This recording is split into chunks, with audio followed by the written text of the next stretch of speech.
बेनजीर आपसे शुरू करना चाहूंगी, क्या राय है आपकी, क्या ये जो स्टिग्मा पाकिस्तान तहरीक इंसाफ के साथ अटैच हो गया है, ये इल्जाम पुरतशद्दुद इंतशार की सियासत का इल्जाम अपने से हटा सकी है 1 साल के अंदर?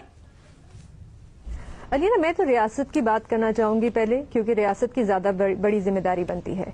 और मेरा नहीं ख्याल है कि रियासत पिछले 1 साल में लोगों को कायल कर सकी है इस बात पे कि 9 मई का जो वाकया था वो एक बहुत संजीदा वाकया था, और 9 मई के वाकये में पीटीआई मुलव्विस थी, क्योंकि पिछले 1 साल में आप वो सबूत अवाम के सामने नहीं रख सके जिनका आपने वादा किया था कि हमारे पास सबूत है, ठोस सबूत है, व्हाट्सएप है, वीडियो कॉल्स हैं, ऑडियोज हैं, जियो फेंसिंग है, और हम ये सब अवाम के सामने भी रखेंगे और अदालतों में भी पेश करेंगे। लेकिन हाँ, हमने 1 साल में ये जरूर देखा कि रियासत ने पूरा का पूरा अपना गुस्सा एक सियासी जमात पे निकाला, बजाय इसके कि आप एक तहकीकात करते और जो मुलव्विस थे उनके खिलाफ एक्शन लेते। पूरी की पूरी सियासी जमात पे रियासत ने अपना गुस्सा निकाला। अच्छा, तो एक सीरियस मामले को रियासत ने खुद ही सीरियस नहीं लिया। दूसरी बात यह कि क्योंकि कैपिटल हिल राइट्स की यहाँ पे बार बार बात होती है और मुआवजा किया जाता है कि देखिए उन्होंने कितनी सख्त सजाएं दी, 20-20 साल सजाएं दी, लेकिन यहाँ पे कोई बात ये क्यों नहीं करता कि वो उन सजाओं पे पहुंचे कैसे, उन्होंने वो सजाएं दी कैसे, उन्होंने वो तहकीकात कैसे की। अभी तक आज 3 साल हो गए हैं, कैपिटल हिल राइट्स की तहकीकात अमेरिका में चल रही है, 700 से ज्यादा लोग सेंटेंस हो गए हैं। अभी तक वो सबूत जमा कर रहे हैं, लोगों को आइडेंटिफाई कर रहे हैं, उनके खिलाफ केसेस बना रहे हैं। तकरीबन इस वक्त तक तकरीबन 9 टेराबाइट्स ऑफ इंफॉर्मेशन जो है वहां की अथॉरिटीज अपने डिफेंस लॉयर्स को दे चुकी हैं। 9 टेराबाइट्स, मतलब कि आपको 100 दिन लग सकते हैं वो पढ़ने के लिए, जिसमें सर्वेलेंस फुटेज है, फोरेंसिक ऑडिट्स है, जिसमें फिजिकल एविडेंस है, इंटरव्यूज है, विटनेसेस है, और पता नहीं क्या क्या है। उन्होंने लोगों से भी कहा कि आप आए, आके हमें सबूत दें। यहाँ पे हमें बार बार वीडियोज दिखाई जाती हैं, वही वीडियोज दोबारा दिखाई जाती हैं। हमें ये नहीं बताया जाता कि उनका फोरेंसिक हुआ, कि आपने अदालत में ये जमा कराया, क्योंकि अगर आपके पास ये ठोस सबूत है और शायद हो रियासत के पास, तो फिर आपको क्या जरूरत है कि आप ये जो सियासतदान है इनको एमपीओ के तहत गिरफ्तार करें, फिर आप इनके खिलाफ एक केस बनाएं। आपको क्या जरूरत है कि जिनकी हमें पिछले साल, आपको याद है आईजी पंजाब ने एक प्रेस कॉन्फ्रेंस की थी जिसमें हमें तस्वीरें दिखाई थी कि देखिए इन्होंने इनको कॉल की, इन्होंने इनको कॉल की, फिर इन्होंने इनको कॉल की, और ये सब 9 मई में मुलव्विस हैं। और उनमें से कुछ सियासतदान जो है उनको बाद में उनको छोड़ दिया गया, उन्होंने एक प्रेस कॉन्फ्रेंस की और उनको छोड़ दिया गया, तो उनको आपने क्यों नहीं पकड़ा? अब मैं आपको एक छोटी सी मिसाल दूंगी, मुझे थोड़ा सा वक्त दीजिएगा, क्योंकि आज भी पूछा जा रहा था कि ये अदालतें जो हैं ये क्यों नहीं प्रोसिक्यूट करती, ये क्यों 1 साल से कुछ नहीं कर रही, क्यों नहीं सजाएं दे रही।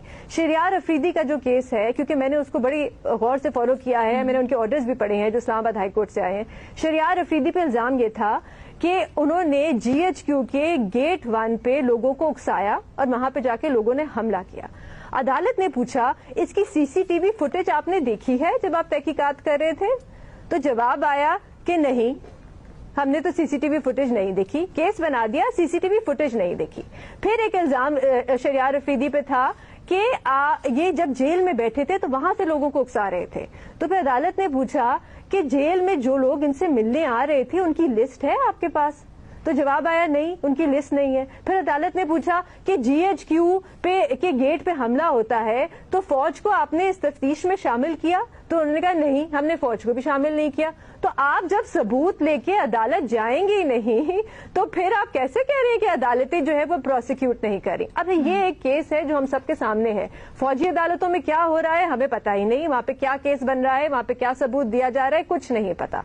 तो अलीना, मैं फिर से कहूंगी कि अगर 9 मई के बाद पीटीआई को नुकसान हुआ तो पिछले 1 साल में रियासत की क्रेडिबिलिटी को भी बहुत नुकसान हुआ है, क्योंकि रियासत ने खुद ही इस मामले को सीरियस नहीं लिया। लेकिन बेनजीर, एज अ सियासी जमात ही आपने एक केस का हवाला दिया, बट बहुत सारे केसेस ऐसे भी हैं जहां पर खुद ये इतराफ किया गया कि बिल्कुल हम वहां पर मौजूद थे या हम ही हैं। फिर ये भी तहरीक इंसाफ तो ओन करती है कि बिल्कुल नेचुरल रद्द-ए-अमल आया अगर इमरान खान की गिरफ्तारी हुई।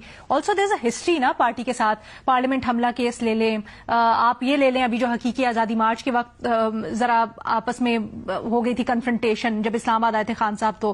तो देयर इज अ हिस्ट्री के इस तरह से इंसाइटमेंट हो जाती है या जज्बाती, और वो जज्बात किसी हद तक भी पहुंच सकते हैं।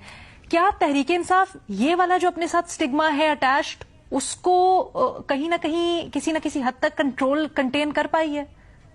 نہیں دیکھیے علینا، آپ اور میں بیٹھ کے ایزمپشن سے بات کر سکتے ہیں کیونکہ ہمارے پاس نہ وہ ٹولز ہیں اور نہ وہ ریسورسز ہیں اس قسم کی چیز کو انویسٹیگیٹ کرنا. ریاست ایزمپشن پہ باتیں نہیں کر سکتی. آپ پھر بھی سمجھتی ہیں کہ یہ ایزمپشن ہے کیونکہ تحریک انصاف تو خود اس کو اون کرتی ہے ایٹ ٹائمز. ہم نیٹی گریٹیز میں بالکل جا سکتے ہیں، کون سی شخصیات تھی، کس طرح سے ہوا، کس طرح سے نہیں. آپ کو ثابت کرنا ہوگا، آپ کو ثابت کرنا ہوگا. وہاں پہ بھی میں پھر سے کیپٹل ہلز کی بات کروں گی، وہاں پہ جب رائٹس ہوئی تو بہت سے رپورٹس تھیں کہ ٹرمپ نے ان کو انسائٹ کیا، لیکن پھر بھی وہاں کی ریاست بیٹھی 2-3 سال، انہوں نے سارے ثبوت جمع کیے، کیسز بنائے، سالڈ کیسز بنائے، پھر وہ عدالتوں میں لے کے گئے.